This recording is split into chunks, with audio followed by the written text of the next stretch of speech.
오전에 이어서 계시록 8장 셋째 나팔 두 번째 시간입니다. 쑥물에 대해서 말씀드립니다. 하늘에서 떨어지는 큰 별, 사탄 루시퍼가 땅에 떨어졌을 때 그가 하는 일은 쑥물, 물이 변하여 많은 사람이 죽게 하는 거라 했습니다. 계시록 8장 10절에 셋째 천사가 나팔을 부니 횃불같이 타는 큰 별이 하늘에서 떨어져 강들의 3분의 1과 여러 물샘에 떨어지니, 큰 별이 하늘에서 떨어져 먼저 강들의 3분의 1에 떨어집니다. 그리고 이 물을 마시는 자들이 죽게 되죠. 먼저 어디에 떨어진다고요? 강들에게, 주의 종들에게 떨어진다는 거예요. 셋째 나팔 재앙은 재앙으로 인한 인명피해가 언급되어 있는데, 이처럼 하나님의 진노는 시간이 지나 횟수가 거듭할수록 그 정도가 심해지고 그 범위도 확산되는데, 세 번째 나팔에서부터는 엄청난 미혹들, 이런 것들이 풀어지고요. 또 하나님께서는 인간을 위해 만든 자연계를 통해서 당신의 뜻을 이 땅에 전하고 심판을 행하신다는 사실을 늘 기억하시고, 또 재난 속에서 하나님의 음성을 듣고 순종할 수 있는 마음의 준비를 갖추시길 바랍니다. 자, 강입니다. 강. 성경에서 강은 교회를 의미합니다. 하나님의 말씀을 받아 전하는 자가 강이에요. 자, 강의 근원 어디입니까? 창세기에 보면 에덴 동산이죠. 에덴 동산에서 강이 흘러요. 생명나무와 선악과가 있는 에덴 동산에서부터 강물이 흘러가듯이, 자, 그리고 마치는 곳까지 있죠. 마치는 곳은 유브라데입니다. 그래서 전 3년 반에 모든 복음이 마치는 거예요. 알곡들이 거기서 거두어집니다. 이렇게 에덴 동산에서 강물이 흘러가듯 교회는 강이 흘러가는 곳입니다. 강이 에덴에서 흘러나와 동산을 적시고 거기서부터 갈라져 내 근원이 되었듯 하나님의 말씀을 받아서 전하는 자가 강입니다. 그래서 종들의 심령에 이 배적, 큰 강이 있는데 어떤 강을 가지고 있느냐, 이제 그게 문제인 거죠. 요한복음 7장 37절에 말합니다. 명절 끝날 곧 큰 날에 예수께서 서서 외쳐 이르시되 누구든지 목마르거든 내게로 와서 마시라. 나를 믿는 자는 성경의 이름과 같이 그 배에서 생수의 강이 흘러나오리라 하시니, 이는 그를 믿는 자들이 받을 성령을 가리켜 말씀하신 것이라. 성령이 오시면 배에서 생수가 흐릅니다. 야곱의 우물 건수죠. 예수님이 오셨을 때 야곱의 우물을 먹는 것은 건수와 같아서 먹어도 목마른 거예요. 왜? 진리가 아니니까. 새 시대의 말씀이 아니니까. 그래서 교회는 진리의 성령을 통해서 진리의 강물이 흐르는 장소고요. 생명나무를 먹고 생명의 강이 흐를 수도 있고, 선악과를 먹음으로 사망의 물 쑥이 흐르는 교회도 있다는 겁니다. 자, 샘. 그 다음에 강물 다음에 샘이죠. 샘. 자, 구원의 초청을 받고 성령 받은 자의 심령이 샘입니다. 개개인의 심령, 성전된 개개인의 심령이에요. 각자의 심령에 들어오면 차고 넘쳐서 입 밖으로 흘러갑니다. 그래서 여러분, 다른 게 없어요. 하나님의 말씀은요, 들어온 만큼, 먹은 만큼 그게 흘러가는 거예요. 그래서 깨달은 만큼 흘러넘침이 다릅니다. 제가 여러분에게 말씀을 전하지만 여러분에게 성령의 계시가 말씀을 듣는 중에 더 부어지면 저보다 더 많이 깨달을 수 있어요. 그래서 흘러넘치는 것은 깨달아야 흘러넘치는 거예요. 창세기 2장 10절에서 14절에 에덴에서 네 줄기의 강이 흐르는 것은, 자, 시대마다 예수님의 입에서 나오는 말씀이 강물을 이룰 것이라는 겁니다. 10절, 강이 에덴에서 흘러나와 동산을 적시고 거기서부터 갈라져 내 근원이 되었으니. 자, 성령이 임할 때도 똑같죠. 예루살렘, 유대, 사마리아 땅끝이죠. 그래서 여러분, 동산부터 적셔야 되는 거예요. 동산부터.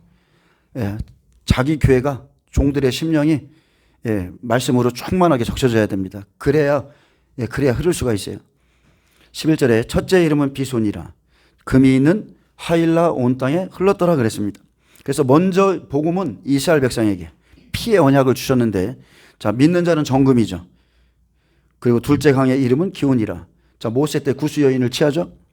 구스 온 땅에 흘렀다는 것은 이제 율법 시대가 지나고 이방인에게 복음이 들어갈 것을 말하고, 자, 셋째 강의 이름은 히데겔이라. 자, 솟구치죠. 아수르 동편으로 흐르는데 주 70년이 되면 율법의 백성들은 멸망합니다. 넷째 강 유브라데, 마지막 때, 유브라데는 마지막 때입니다. 다시 유브라데, 이스라엘의 복음이 들어가면 다음 시대 없어요. 한일의 때 이스라엘 백성에게 복음이 들어가면 복음의 종말입니다. 여섯째 나팔에 유브라데에 결박한 내 천사가 놓여지면, 자, 그녀를 월일시에 죽기로 작정된 자들이 있죠. 1260일 차기 3일 반전에 두 증인을 끝으로 순교자들의 수가 다 차고 마지막 일곱째 나팔에 첫째 부활이 일어나고 그 다음에 휴거가 함께 일어납니다.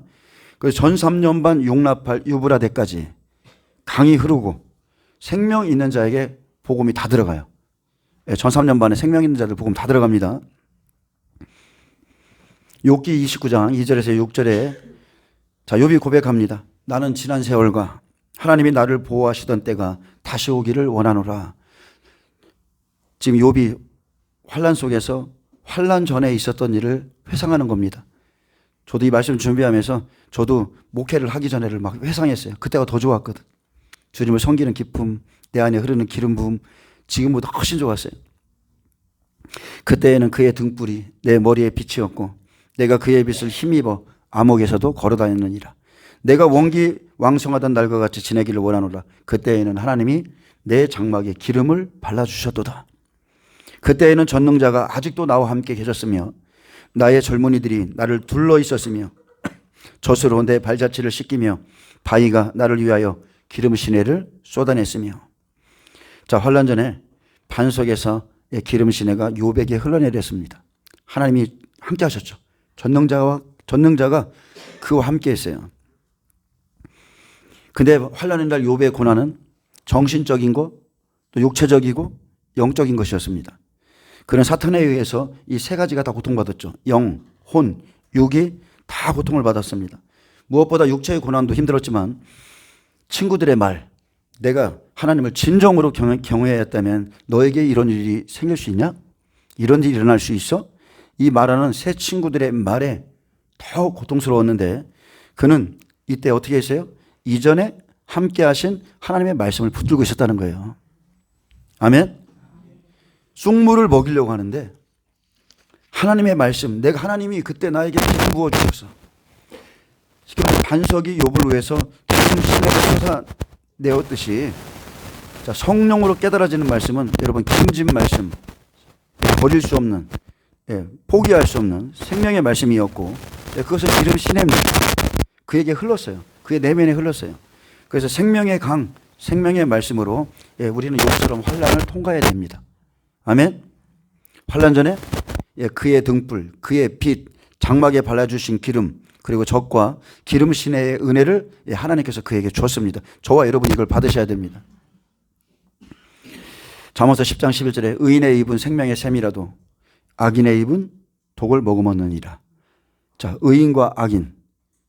자, 의인의 입은 생명의 샘. 근데 악인의 입은 독의 샘이라는 거죠. 자, 의인의 입은 생명의 말씀을 증거합니다. 의인은 입만 열면 생수를 쏟아내요. 예수님께 받아 먹은 것, 받아 마신 것, 성령으로 깨달은 말씀, 심령에 있는 생명의 말씀을 쏟아냅니다. 잠언서 13장 14절에 지혜 있는 자의 교훈은 생명의 샘이라. 사람으로 사망의 그물에서 벗어나게 하느니라. 자, 뭐가 사망의 그물에서 벗어나게 해요? 생명의 샘이 그렇습니다. 생명의 샘. 지혜 있는 자의 교훈은 생명의 샘입니다. 때를 따라 양식을 나눠주는 자가 하나님 보시기에 의인이죠. 그들은 사람으로 사망의 그늘에서 벗어나게 합니다. 자, 입이라는 것은요, 마음에 예수님의 말씀 그대로예요. 마음에 가득한 게 흘러나오는 것이 우리의 입입니다. 그래서 우리의 입에는 생명과 사망이 있어요. 그래서 나의 입은 제가 늘 그러잖아요. 자신의 말로 자신을 분별하라고. 그래서 나의 입은 지금 현재 생명의 샘인가 악인의 독을 머금었는가, 나는 무엇을 생각하며 무엇을 말하는가, 이게 지금 납니다. 나는 의인의 샘인가, 나는 지금 악인의 샘인가, 나는 입만 열면 지금 무엇이 나오는지. 그 사역자들은 환난 날에 나는 어떤 샘과 강이 되어서 사역할 것인가, 지금 나의 말로 내 영을 분별합니다. 의인의 입은 생명의 말씀을 증거하고 사람으로 그 사망의 그물을 벗어나게 하지만 악인의 입은 독을 머금었기에, 오전에 살펴봤듯이 독한 물이죠. 쑥물, 이것을 머금었기에 사람들을 생명에서 떨어뜨려 사망에 이르게 합니다. 나를 믿는 자는 성경에 이른 것 같이 그 배에서 생수의 강이 흘러나리라 하시니 이는 그를 믿는 자들이 받을 성령을 가리켜 말씀하신 것이라. 그래서 성령의 깊은 물은 우리의 영혼을 목마르지 않게 합니다. 여러분, 성령님과 교통하기 시작하면 엄청난 은혜가, 영혼의 은혜가 있어요. 성령 안에 있으면 생수의 강이 심령에 넘칩니다. 그래서 우리가 지금 가장 관계를 맺어야 될 분이 여러분 사실 성령이세요. 여기 오늘 제가 오늘 말씀 노트에 제가 적어 놓은 거 있죠? 이 엄청나게 중요한 말씀입니다. 제가 그냥 이게 좀 짧아서 다 적지를 못해서 그냥 대충만 이렇게 적어 놨는데 알티 켄달 목사님이 그때 쓴 책에서 제가 발췌한 거예요. 에베소 4장 30절에 보면 하나님의 성령을 근심하게 하지 말라. 그 안에서 너희가 구원의 날까지 인치심을 받았느니라.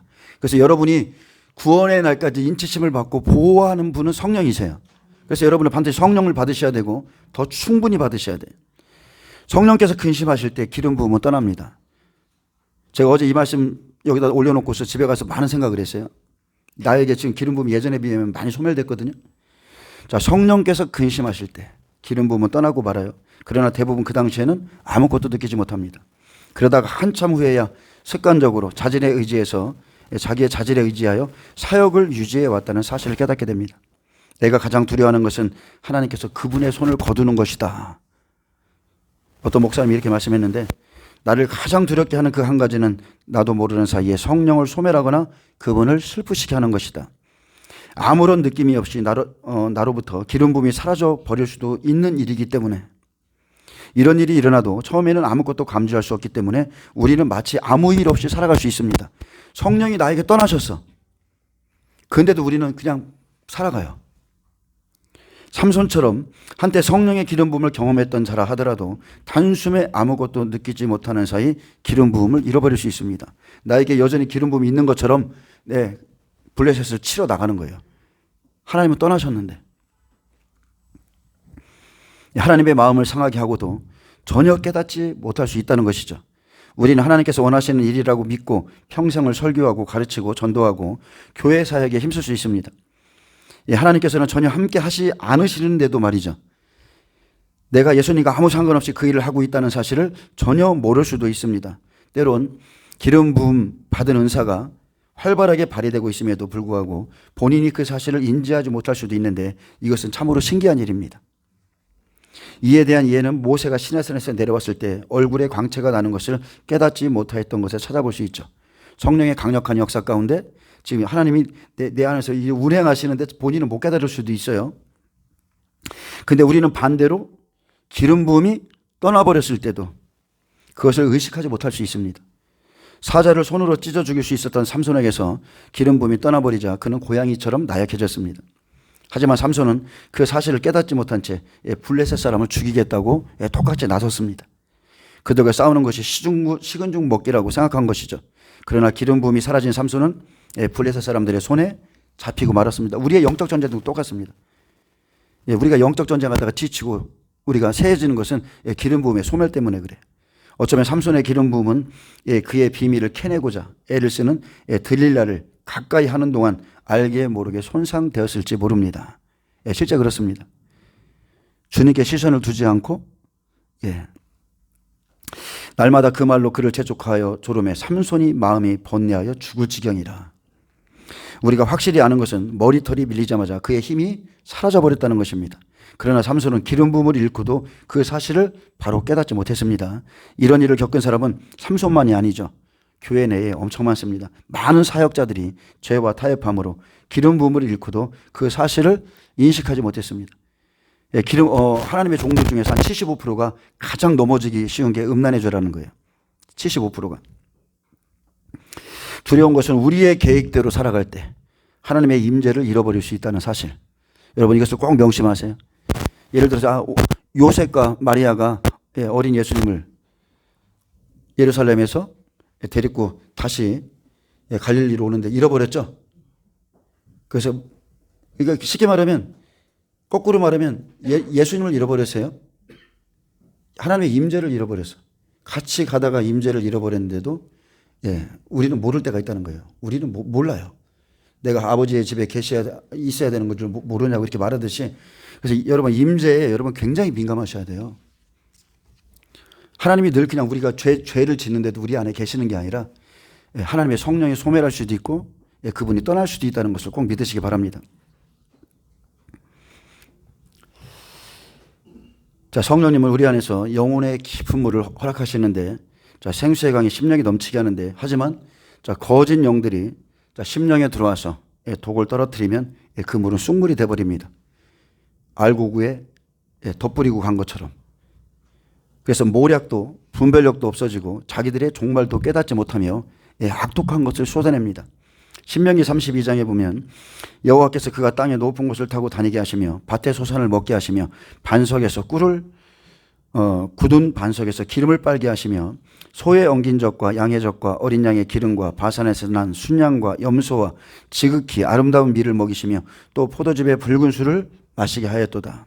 그런데 여수론이 기름짐에 발로 찼도다. 내가 살찌고 비대하고 윤택함에 자기를 지으신 하나님을 버리고 자기를 구원하신 반석을 업신여겼도다. 그들은 모략이 없는 민족이라 그들 중에 분별력이 없도다. 만일 그들이 지혜가 있어 이것을 깨달았으면 자기들의 종말을 분별하였으리라. 진실로 그들의 반석이 우리의 반석과 같지 아니하니 우리의 원수들이 스스로 판단하도다.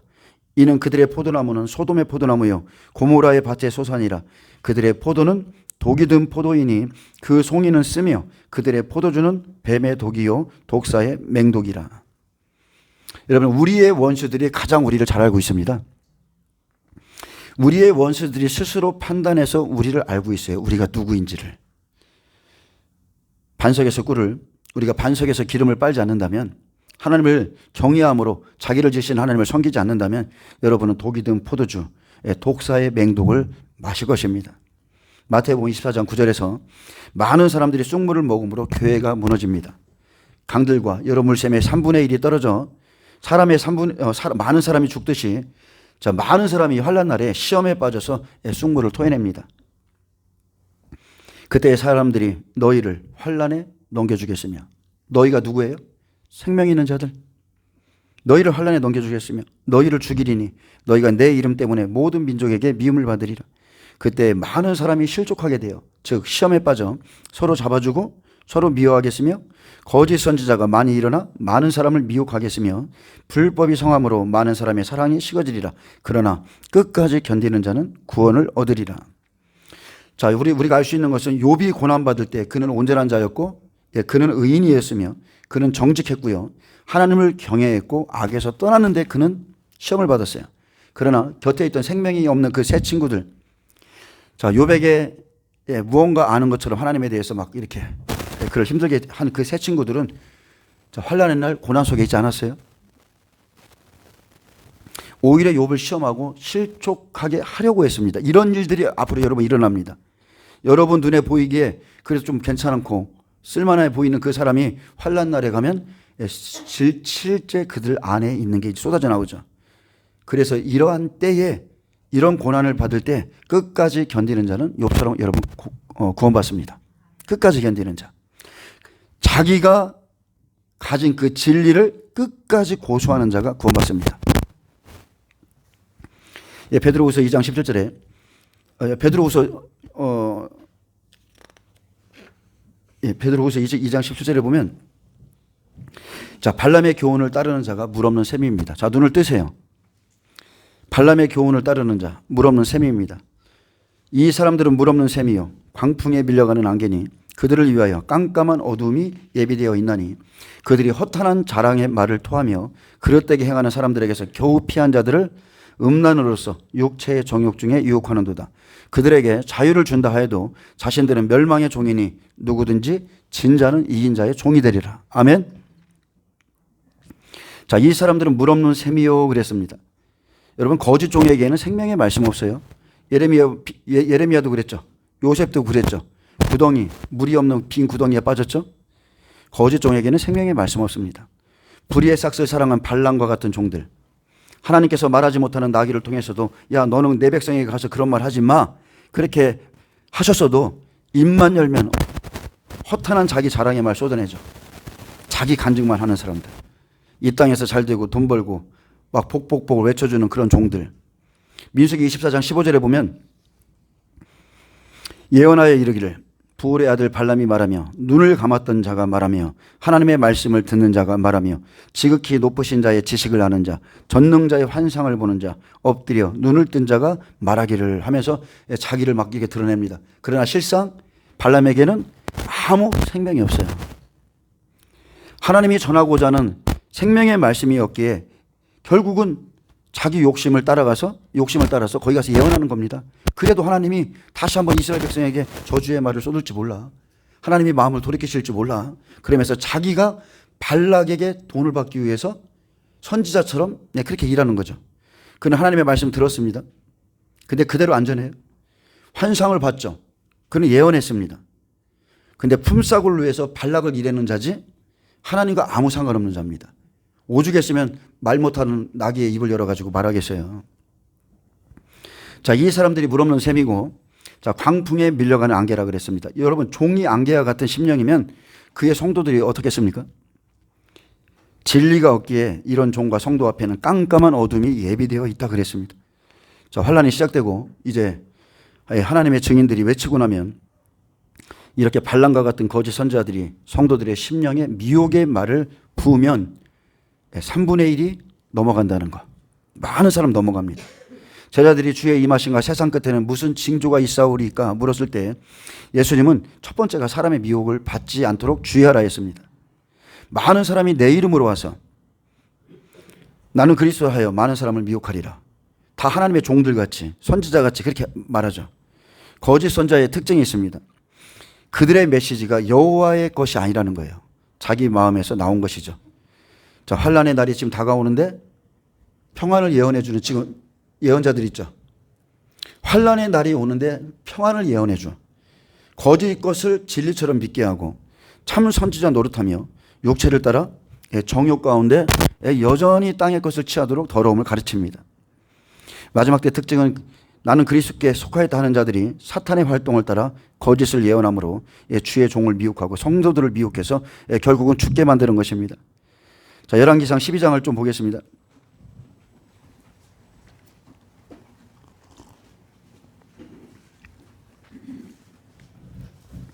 열왕기상 12장에 보면 자, 솔로몬의 말년에 즉 솔로몬이 여호와를 배도하고 죽은 후에 그의 아들 르호보암이 대신하여 왕이 되었는데 백성들은 솔로몬 생전에 솔로몬이 시킨 고역과 무거운 멍에를 가볍게 해주길 구했습니다. 솔로몬의 노년은 엄청났죠. 엄청난 배도가 있었습니다. 그래서 하나님이 이스라엘과 유다를 딱 쪼개놨는데 솔로몬이 엄청나게 고역과 어떤 큰 일도 많이 했지만 백성들에게는 엄청난 무거운 멍에를 지어줬어요. 하지만 르호보암은 노인들의 자문을 버리고 자기와 함께 자라는 어린 사람들과 의논했습니다. 영적으로 어린아이들이죠. 모든 것을 경험하지 못한 이 사람들과 의논한 후에 나는 너희에게 더 무거운 멍에를 주게 할 것이고 내 아버지는 채찍으로 너희를 징계하였으나 나는 너희를 정갈 채찍으로 징계하리라 말하므로 백성들의 마음이 돌아섰습니다. 다윗과 우리가 무슨 관계가 있느냐? 이새의 아들에게 더 이상 받을 유산이 없다. 그 일로 이스라엘이 다윗의 집을 따르지 않고 여로보암을 이스라엘의 왕으로 삼았습니다. 하나님께서 이 모든 일을 허락하셨고 그를 왕으로 세우셨습니다. 하지만 쑥물을 먹이는 한 명의 거짓된 종이 이렇게 지도자로 세워짐으로 결국 여로보암에게 속한 모든 사내가 다 저주받고 죽었습니다. 하나님과 원수가 되었기에 그의 아들이 병들어 죽게 되었을 때 선지자 아이야에게 변장하고 도움을 청하러 갔을 때 하나님은 그를 고쳐주시는 것이 아니라 여로보암에게 속한 자 중에선 오직 그 아들만 묘실에 들어가게 하리라 약속하셨는데 이는 여로보암의 집 가운데 그만이 하나님께 선한 뜻을 품었음이라 하셨습니다. 그리고 나머지 여로보암에게 속한 집의 모든 사람들을 맑게 쓸어버리라 선언하셨죠. 맑게 쓸어버리기 전에 가장 선한 자를 데리고 가셨어요. 여로보암은 진리를 알고 있었습니다. 예루살렘에서 예배를 드리던 자였고 다 진리를 알고 있었어요. 근데 자신의 왕권과 나라를 빼앗길까 봐 자 이제 스스로 계획했죠. 야, 이렇게 하면 되겠다. 두 금송아지를 만들어서 예루살렘에 올라가지 못하도록 하나는 배달에 하나는 단에 두고 이것이 너희를 애굽 땅에서 인도하여 올린 너희의 신들이라. 자, 이렇게 백성에게 쑥물을 먹여서 예루살렘에 가지 못하도록 단과 베델에서 하나님을 섬기도록 만들었습니다. 처음에 많은 사람들이 반대했겠죠. 근데 여로보암의 아들 그 한 사람만이 예루살렘에 예배 드리러 가는 것을 도와줬다고 그래요. 그게 하나님께 선한 마음을 품은 거죠. 자, 이렇게 여로보암이 백성들에게 쑥물을 먹였습니다. 또 산당들을 짓고 레위 자손이 아닌 일반 백성을 자기 마음대로 제사장으로 삼아 유다의 절기와 비슷한 절기를 만들어 베델에서 송아지에게 제사를 드렸고 그가 지은 산당의 제사장을 베델에 세웠습니다. 또 그가 마음대로 정한 달을 이스라엘의 절기로 정하고 베델에 쌓은 제단에서 분향했습니다. 그렇게 여로보암 하나로 종이 하나가 세워지자 이스라엘 모든 제사장들과 백성들이 다 타락했습니다. 비슷한 절기 우리가 보면은 뭐 3일장, 뭐 49제 이런 것들 있죠. 다 그 어디서 나온 거예요? 우리에게서 나온 거예요. 우리에게서 하나님 말씀 안에서 그죠? 3일 만에 부활하고 49일 다음에 이제 오순절날 하나님의 역사가 일어나죠. 다 그렇게 그냥 갔다가 또 우리는 예수님의 피를 의지하는데 걔들은 닭피 갖다가 쫙쫙쫙 뿌려가지고 다 이렇게 그냥 모방하는 겁니다. 그렇게 하나님은 남유다의 한 선지자 하나님의 사람을 보내어서 거짓된 제단 곁에 서서 분향하는 여로보암에게 외치게 했습니다. 제단아 여호와께서 이와 같이 말씀하시기를 다윗의 집에 요시아라 이름하는 아들을 낳으리니 그가 내 위에 분향하는 산당 제사장을 내 위에서 제물로 바칠 것이요 또 사람의 뼈를 내 위에서 사르리라. 그날에 그가 여호와께서 말씀하신 징조다 이렇게 말하자 제단이 갈라지고 그 위에 있는 재가 쏟아졌습니다. 하나님의 사람이 말할 때에 여로보암이 그를 잡으라 이렇게 손을 폈을 때 그의 편손이 말라서 다시 거두지 못했고 자 말씀으로 보인 징조대로 재가 제단에서 쏟아졌기에 왕이 두려워해서 너는 나를 위하여 하나님께 은혜를 구하여 내 손이 다시 성하게 기도하라. 자 부탁했죠. 그때 하나님의 사람이 여호와께 구하니 손이 회복되었습니다. 그가 이제 하나님의 사람에게 예물을 주려 했으나 자 하나님의 사람은 단호히 말했습니다. 왕의 집 절반을 내게 준다 할지라도 나는 왕과 함께 들어가지 아니하고 이곳에서는 떡과 물도 먹거나 마시지 아니하리니 여호와께서 그렇게 명하셨기 때문이라. 또한 왔던 길로도 되돌아가지 말라 하셨다고 말했습니다. 하나님의 뜻을 명확히 알고 있었죠. 여기까지는 좋았습니다. 이제 하나님의 사람이 베델의 파멸을 경고하는 사역을 잘 마쳤지만 자 그는 돌아오는 길에 자신과 같은 늙은 거짓 선지자의 말에 미혹되어 죽임을 당했습니다. 여러분 이것이 중요합니다. 이것이 정말 중요해요. 여러분 선지자의 대적은 선지자예요. 예언하는 자는 예언한 자의 예언을 받죠. 받습니다. 여러분 종은 종을 경계합니다. 왜? 진리는 하나거든요. 성경책은. 그래서 종이 종을 경계할 수 있는 거예요. 선지자가 경계할 것은 여러분 선지자입니다. 악인의 입은 독을 머금었듯 그 선지자의 입에 죽이는 쑥물이 들어있기 때문에 내가 혹여나 넘어가면 나도 죽을 수가 있고 내 교회 성도들 다 죽일 수 있어요. 늙은 선지자가 하나님의 사람을 급히 따라가서 말했습니다. 나도 그대와 같은 선지자라. 천사가 여호와의 말씀으로 내게 이르기를 그를 내 집으로 데리고 돌아가서 그에게 떡을 먹이고 물을 마시게 하라. 그러나 이것은 그 사람을 속이기 위함이라고 그랬습니다. 일부러 속이려고 천사가 나타나서 여호와의 말씀이래 너를 데리고 가서 떡을 먹이고 물을 마시게 하래. 처음 내가 여기 사역하러 왔을 때랑 다른 말씀이죠. 그러면 우리가 근데 이거 사실은요 저같이 이렇게 속아본 사람들이나 잘 의심하지 처음 안 속아본 사람들은 그렇게 말하면 아 그래 하나님이 저 선지자에게 나를 접대하라고 이렇게 했나 보다 이렇게 금방 넘어간다니까. 여러분 삶에서 속고 넘어지고 터지고 막 아프고 이런 것들이 다 영분별이에요. 영분별. 나중에 다 영분별돼요. 자 그리고 여호와의 말씀을 받았다는 그 선지자를 믿고 따라가 자 그들의 떡과 물을 마셨을 때 여호와의 말씀이 누구에게 임했어요? 여호와의 말씀이 젊은 선지자에게 임한 게 아니라 오히려 속임을 일삼은 그 늙은 거짓 선지자에게 강력하게 임했습니다. 내가 여호와의 말씀을 어기며 내 하나님 여호와께서 내리신 명령을 지키지 아니하고 너더러 떡도 물도 마시지 말라 하신 곳에서 떡을 먹고 물을 마셨으니 내 시체가 내 조상들의 묘실에 들어가지 못하리라. 그래서 심판의 때 자기가 받은 말씀을 끝까지 여러분 인내하고 지키셔야 돼요. 지금 제가 여러분에게 주는 이 말씀 있죠? 앞으로 여러분 이 말씀 때문에 엄청 다투게 될 겁니다. 무엇이 옳고 그른지 뭐가 맞지 이러면서 엄청 그런 일이 앞으로 생길 겁니다. 여러분이 끝까지 인내하고 지켜야 되는 게 왜 그러냐면 여호와의 명령은 여러분 그 자체가 영생이에요. 영생.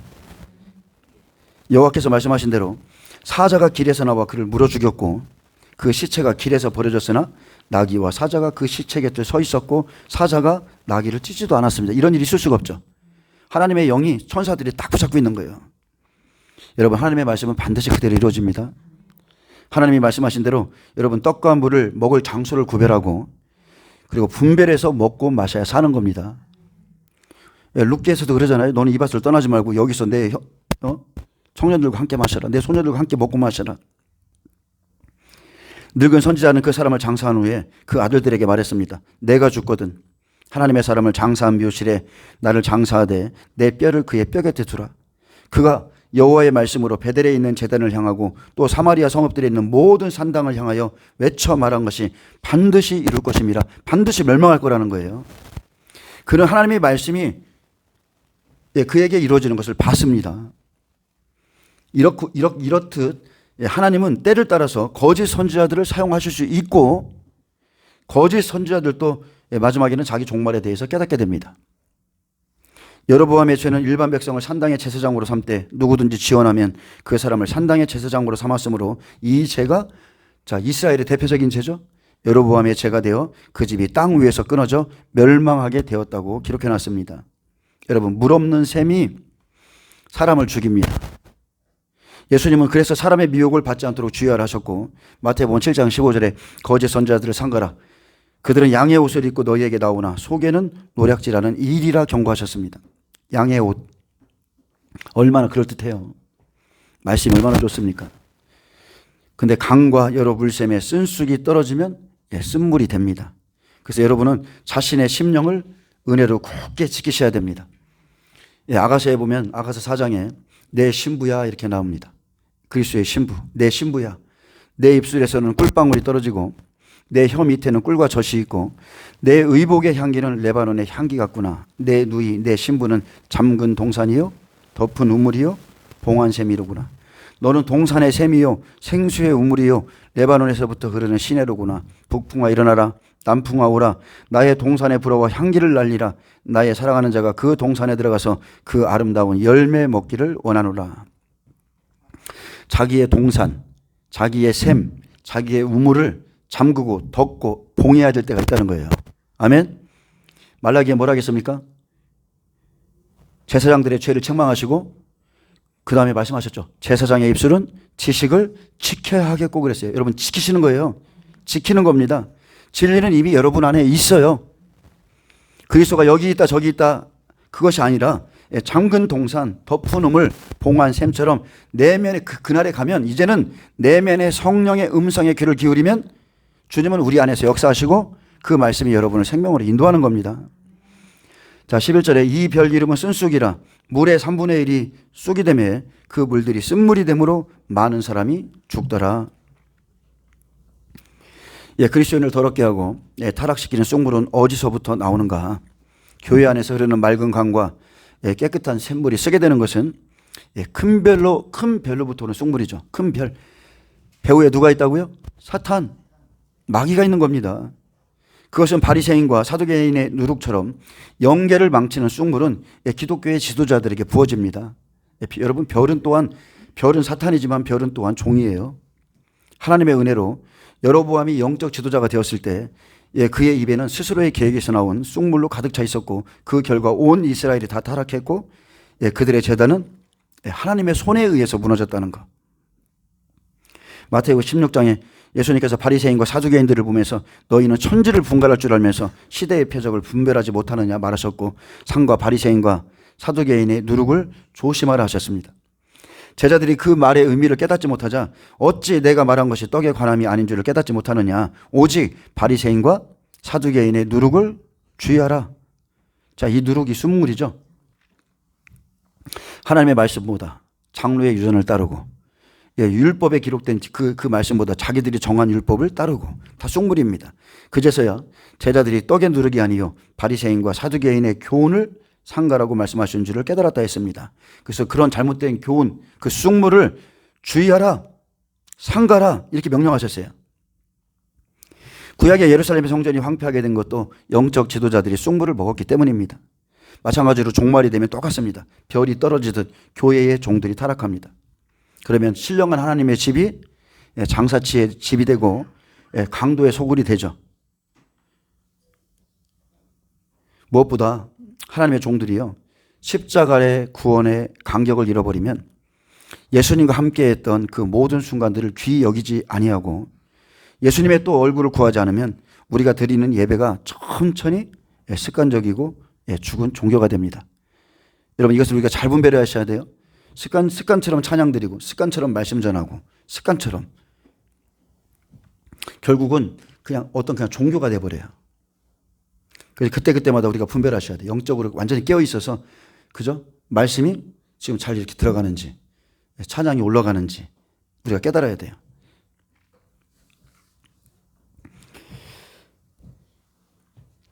자, 우리는 구약 사람들과 하나도 다르지 않습니다. 종들이 타락하자 여호와의 식탁을 경멸히 여겼던 사람들은 언제부터인가 자연스럽게 된 거죠. 갑자기 된 게 아니에요. 한 번에 탁 좋은 거 드리다가 나쁜 거 드리면 제사장들이 팍 뭐라고 하는데 자연스럽게 이제는 서로가 함께 훔친 물건, 저는 것, 병든 것을 여호와께 드려도 한쪽에서는 눈 감아주고 한쪽에서는 적당히 하세요. 그러면서 이렇게 봐주죠. 이들의 예배가 이랬다니까요. 우리는 성경을 보면서 어찌 저렇게 하나님을 섬길 수 있나 그들을 경멸하면서도 실상은 성전된 자신의 몸을 깨끗하고 성결한 제물로 드리는 거에 대해서는 깊이 생각하지 않습니다. 그들의 예물에 대해서는 우리가 뭐라고 하지만 지금 자기 몸 한 주간 어떻게 살아와서 하나님께 드리고 있는지, 그리고 어떤 성도들은 말합니다. 자기 몸을 드리는 이 일이 얼마나 번거로운고 말하며 코웃음치기도 하죠. 우리는 마음의 우상을 둔 채 죄악된 몸을 하나님께 드리면서 우리가 어떻게 주를 더럽게 하였나이까 반문할 수도 있습니다. 그런데 성경은 분명히 말합니다. 누구든지 하나님의 성전을 더럽히면 하나님이 그 사람을 멸하시리라 했습니다. 또 하나님께 드리는 것은 헛되다 말하면서 하나님의 것인 11조와 봉헌물을 도둑질합니다. 그래서 11조가 잘못됐다, 11조는 하나님의 뜻이 아니다, 복음이 전파되는 부터 11조는 없어졌다, 자 이렇게 말하는 주의종들이 있죠. 그런 종들이 있어요. 하나님께 드리는 것은 헛되다 말하면서 하나님을 섬기는 것이 헛되니 만군의 여호와 앞에 그 명령을 지키며 슬프게 행하는 것이 무엇이 유익하냐. 교만한 자가 복되다 하며 악을 행하는 자가 번성한다 말하며 하나님을 시험하는 자가 화를 면하더라. 야, 그렇게 살았는데도 괜찮더라? 나 이제까지 그렇게 신앙생활 했는데 괜찮아? 그런 완악한 말로 하나님을 대적하고도 우리가 무슨 말로 주를 대적하였나이까? 우리도 그렇게 말할 수 있어요. 우리가 그렇게 살고 있습니다. 로마서 12장 1절에 하나님의 모든 자비하심으로 너희를 권하노니 너희 몸을 하나님이 기뻐하시는 거룩한 산 제물로 드리라. 이는 너희가 드릴 영적 예배니라. 여러분, 영적 예배 사모하시죠? 몸 드리세요. 몸. 여러분의 몸이 하나님이 받으시는 살아있는 제물이에요. 구약의 짐승 제사 끝났어요. 예수님이 자기 몸을 드리는 거 끝났어요. 여러분의 몸이 하나님께 드릴 본제물이라는 거예요. 여호와의 정한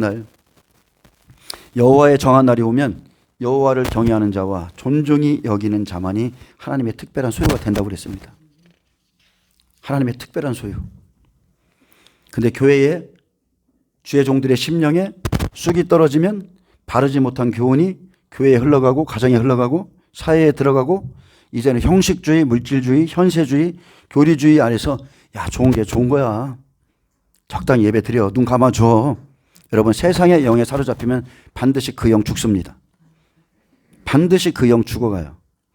저는 이 시대의 강단이 더러워진 것에 정말로 분노합니다. 정말 목사 같지 않은 목사 엄청 많습니다.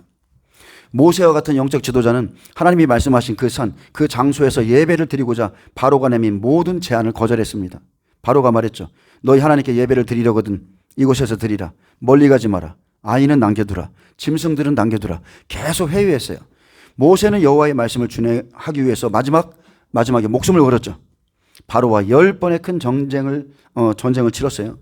엄청난 영적 전쟁입니다. 이걸 치렀고 가나안을 향해 나아가며 광야에서 백성들과 숱한 고난의 시간을 보냈습니다. 애굽에서 끌어내는 것도 힘들었고 광야에 끌고 가는 것도 너무 힘들었어요. 때론 자신의 사명을 감당할 수 없어서 자신을 죽여달라 하나님께 부르짖기도 했습니다. 하지만 그의 교훈은 항상 순결하고 깨끗했다는 것. 신명기 32장 2절에 말합니다. 내 교훈은 비처럼 내리고 내 말은 이슬처럼 맺히나니 연한 풀 위에 가는 비 같고 채소 위에 단비 같도다. 여러분 행복이 무엇입니까? 행복. 여러분이 천국에 들어가야 행복하세요? 천국은 이곳에서 누릴 수 있어요. 여러분 행복이 무엇입니까? 모세는 자신의 노년에 자신이 정말로 행복한 사람이었음을 고백했습니다. 자, 믿음의 노년. 여러분, 여러분의 신앙의 결국, 믿음의 결국이 훨씬 중요합니다. 제가 예전에 한번 여러분에게 읽어드렸는데, 은혜가 돼서 한번 제가 다시 한번 읽어드립니다. 여러분, 작자 미상의 동화가 있습니다. 어느 날 가나안 땅에서 하나님께서 모세의 가나안의 입성을 거절했습니다. 네가 반석을 쳤잖아. 너는 그 가나안에 못 들어갈 거야. 그리고 모세야 산으로 올라오라 했습니다. 모세는 마지막으로 산으로 부름을 받았고 모세가 터벅터벅 느보산 맞은편 비스가 산 꼭대기에 올라갔습니다. 늘 꿈꾸던 가나안을 한참 바라본 후에 모세는 힘없이 무릎을 꿇었고 침묵 속에 있던 그에게 하나님께서 다가와서 모세의 어깨 위에 손을 얹고 물었습니다. 슬프냐? 모세야 슬프냐? 아닙니다. 그러면 외로우냐? 아닙니다. 그러면 서러우냐? 그것도 아닙니다. 그러면 분하냐? 아닙니다. 그러면 가나안으로 널 인도하겠다던 내가 약속을 어겼다고 생각하느냐? 아닙니다. 그러면 왜 이렇게 엎드려 있느냐? 그때 모세가 대답했습니다. 너무 행복해서입니다. 광야에서 하나님과 함께했던 순간순간들이 제게는 가나안이었습니다. 어느 누가 하나님께서 직접 만들어준 음식을 먹어보며 손수 내주신 석간수를 먹어봤겠습니까? 자, 모세의 말대로 하나님께서 만나를 내려주셨고 반석을 쳐서 물을 주셨죠. 하나님과 매일같이 먹고 자고 했던 광야가 제게는 가나안이었습니다. 하나님과 함께한 40년, 누군가는 그를 굉장히 어려워했죠. 누군가는 아주 죽을 맛이었습니다. 근데 하나님과 함께한 40년 그것이 제 영광이었고 제 십자가였고 제 행복이었습니다. 예, 여러분 그렇습니다. 여러분 행복은 멀리 있지 않아요. 행복은 하나님과 밤낮으로 함께했던 모든 순간이지 가나안이 아닙니다. 제자들이 밤낮으로 예수님과 함께 자고 먹고 했던 그 시간이 고난일 때도 있지만 여러분 그게 행복인 거예요. 모세는 일찍이 이것을 알았습니다. 그는 주께서 그 땅에 올라가지 아니하시면 저도 가지 않겠다고 했습니다. 모세에게는 사람들이 중요한 게 아니에요. 하나님만 함께 하시면 돼. 모세가 쓴 신명기 33장 29절에 이스라엘이여 너는 행복한 사람이로다. 여호와의 구원을 너같이 얻은 백성이 누구냐? 그는 너를 돕는 방패시요 내 영광의 칼이시로다. 내 대적이 내게 복종하리니 내가 그들의 높은 산을 밟으리로다. 여러분 하나님과 함께 일하고요. 하나님과 동행하고 하나님께 쓰임 받는 삶이 그것이 행복입니다. 그 사람이 행복한 사람이에요. 여러분이 지금 뭐 좀 이렇게 무슨 사역을 맡아서 조금 하고 힘들어 죽겠네. 그게 행복인 거예요. 그게. 아멘? 전처럼은 시키지도 않아요.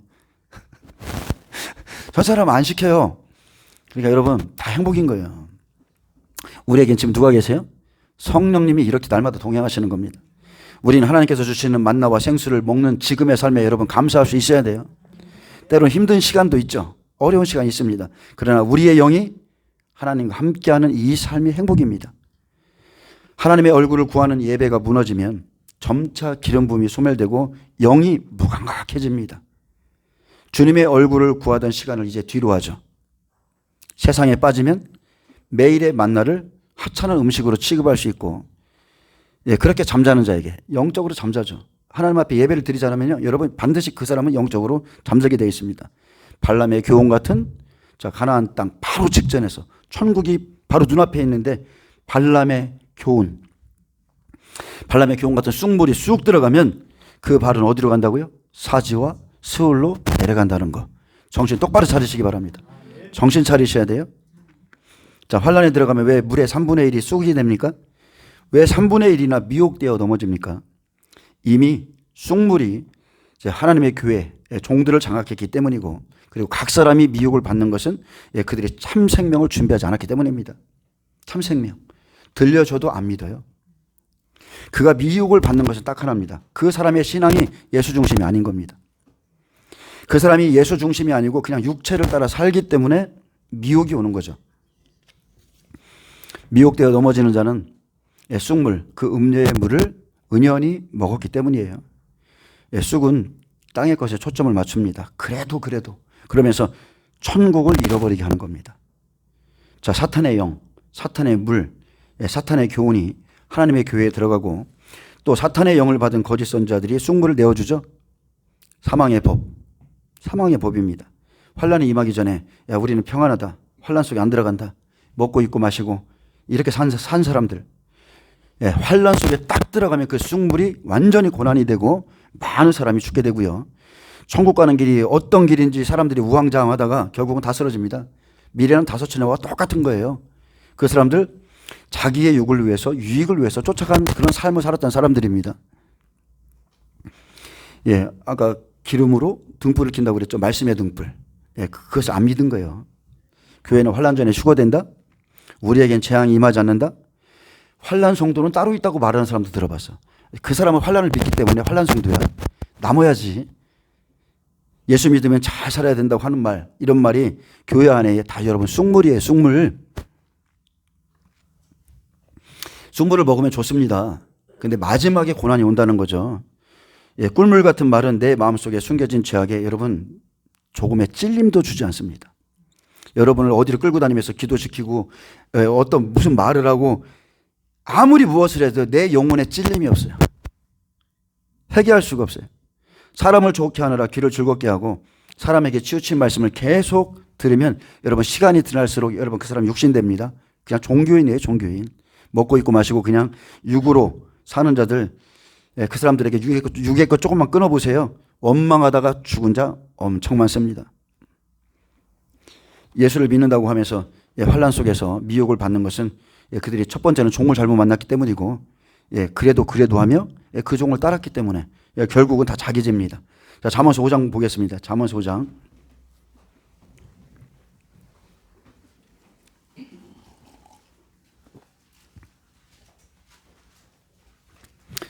잠언서 5장. 자, 3, 4절에 보면 음녀의 교훈을 쑥물이라고 하죠. 자, 1절부터 보겠습니다. 내 아들아, 내 지혜에 주의하며 내 명철에 내 귀를 기울여서. 자, 하나님은 말씀했습니다. 내 아들아, 내 지혜에 주의하라고 그랬죠. 그래서 하나님을 경외하는 말씀이 있어야 절대 음녀에게 넘어가지 않습니다. 내 명철에 내 귀를 기울이라. 악을 떠나는 것, 죄를 떠나는 것이 명철이고 2절에는 근신을 지키며 내 입술로 지식을 지키도록 하라. 자, 지키며 지키도록 하라. 주의하라. 기울여라. 자, 이런 말씀들이 있는데 하나님의 말씀을 그대로 지키라. 지키는 자는 결코 쑥물을 먹지 않습니다. 히브리서 4장 11절에 12절에 하나님의 말씀은 살아있고 활력이 있어 좌우의 날선 어떤 검보다도 예리하여 홍과 영감이 관절과 골수를 찔러 쪼개기까지 하며 또 마음의 생각과 뜻을 판단한다 했죠. 하나님의 말씀은 살아있습니다. 그래서 그가 잘못된 길을 걸을 때 그 말씀이 그를 터치해 주는 거예요. 대저 음녀의 입술은 꿀을 떨어뜨리며 그의 입은 기름보다 미끄러우나. 음녀가 주는 말은 당장은 달콤합니다. 근데 그 말은 환란에 들어가면 준비하지 못했기 때문에 자기를 죽이는 칼이 되죠. 음녀의 말은 꿀과 기름처럼 달콤하지만 자, 미혹되면 기름에 넘어지듯 한순간에 넘어집니다. 하나님의 말씀은 좌우의 날선 검입니다. 그래서 말씀의 양날을 잘 살펴야 되는 것은 음녀가 한 날로 꿀을 떨어뜨리고 나중에 한 날로 그 사람을 죽이기 때문이죠. 4절에 나중은 쑥같이 쓰고 두 날 가진 칼같이 날카로우며 그랬습니다. 나중엔 쑥같이 쓰다. 쑥. 음녀의 말은 여러분 환란 안에서 쑥같이 쓰기 때문에 결국 많은 사람들이 죽게 되는 겁니다. 쑥은 어떤 자를 이길 수 없어요? 진리를 아는 자. 말씀의 매뉴얼대로 삶을 준비하고 사는 자를 절대 이길 수 없어요.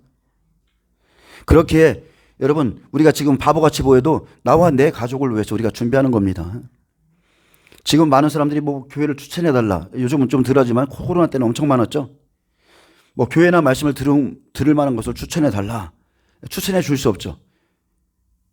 추천해 줄 수 없어요. 왜냐하면 그 사람들이 원하는 자기들의 그 시각에서 교회를 바라보기 때문에 또 주의 종들이 어떤 분인지도 잘 모르지만 또 추천을 해달라고 하는 사람들의 그 영의 상태도 잘 몰라요. 사실은. 자기의 수준 안에서 교회를 바라보니까. 그래서 진짜 교회는 사람이 없고 깨어있는 자는 갈 만한 곳이 없다 말하지만 그렇다고 없는 게 아니죠. 하나님은 항상 숨겨놓습니다. 나를 위해서 7,000명 숨겨놨다고 그랬죠. 많아요. 찾으면 나와요. 생명을 위해서 나는 어디까지 갈 수 있는가? 이 바다에서 저 바다까지 갈 수 있는가? 갈급하면 어디든지 다 갑니다. 자, 두 날 가진 칼같이 날카로우며, 자, 이 칼은 영혼을 해하는 칼입니다. 한쪽은 꿀같이 미혹하고 한 날은 그렇게 가는 자 죽이는 칼. 예, 무기를 든 살육하는 자와 똑같죠. 그리고 자기를 죽이죠. 자기가 속은 말 때문에 자기를 죽이고 또 자기를 따르던 성도들의 영혼들을 다 죽입니다. 5절에 그의 발은 사지로 내려가며 그의 걸음은 수월로 나아가나니.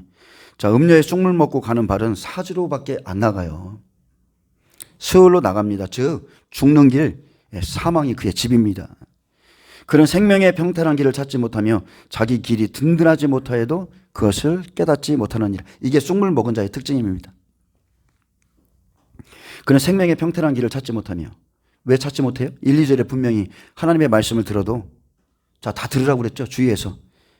하나님의 말씀을 들어도 이 사람은 생명이 되지도 못했고 깨닫지도 못했다는 거예요. 또 자기 길이 든든하지 못하여도 그랬습니다. 지금 내 영을 분별해서 살펴야 되는데 지금 내가 이 상태로 가다가는 나는 이 길 끝에서 주님을 만날 수 있는 자인가? 나는 지금 정말 잘 가고 있는가? 셋째 나팔이 부러지면 과연 나는 어느 현장에 있게 되며, 자, 어떻게 될까? 쑥물 통하는 현장에 아니면 생명을 이끌어주는 길에 서 있게 되는가? 여러분 한번 생각해 봐야 되겠죠. 근데 그것을 깨닫지 못하는 이라 그랬습니다. 여러분 지금 깨닫지 못한 자는 그날에 가서 똑같습니다. 생명의 길 찾지 못합니다. 왜 그렇습니까? 아무리 하나님의 말씀을 들어도 귀담아 듣지 않아요. 귀담아 듣지 않는다면 결국 지옥에 가는 날까지 깨닫지 못하죠. 노아의 때와 똑같다고 그랬습니다. 멸망하는 날까지도 깨닫지 못한다고 그랬어요. 7절에 말합니다. 그런즉 아들들아 나에게 들으며 그랬습니다. 나에게 들으라. 1, 2절 같이 나에게 들으라. 내 입의 말을 버리지 말고 내 길을 그에게서 멀리하라. 그 집 문 앞에도 가까이 가지 말라. 여러분 우리가 가까이 할 사람이 있고 가까이 가지 말아야 될 곳도 있어요. 여러분은 말씀을 듣고 버리지 마시기 바랍니다. 마음속에 새기세요. 내 입의 말을 버리지 말라겠습니다. 제가 여러분에게 몇 번 얘기했어요. 깨진 항아리. 여러분의 심령은 항아리입니다. 항아리. 근데 누군가는 하나님의 말씀 물이잖아요.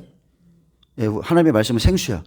근데 여기에 담아야 되는데 밑에가 깨져 있으면 귀담아 듣지 않으면 결국은 여러분 안에 남는 거 아무것도 없습니다.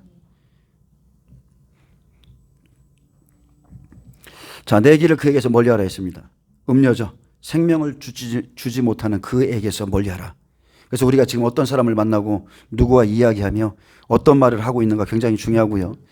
그의 집문에도 가까이 가지 말라. 자, 결단을 요구하시죠. 하나님이 결단하라고 그랬어요. 그의 집문에도 가지 마. 자, 끊을 거 다 끊어. 천국을 가기 원한다면 그런 집, 그런 교회, 자, 그런 곳은 장소를 다 끊어라. 가지 마라. 여러분 결단하셔야 돼요. 그렇지 않으면 9절부터 시작됩니다. 이게 결과죠. 두렵건대 내 존영이 남에게 잃어버리게 되며 내 수완이 잔인한 자에게 빼앗기게 될까? 빼앗기게 될까노라. 잔인한 자, 음녀, 거짓 선지자 이런 사람들에게 자기의 목숨이 빼앗긴다는 거죠.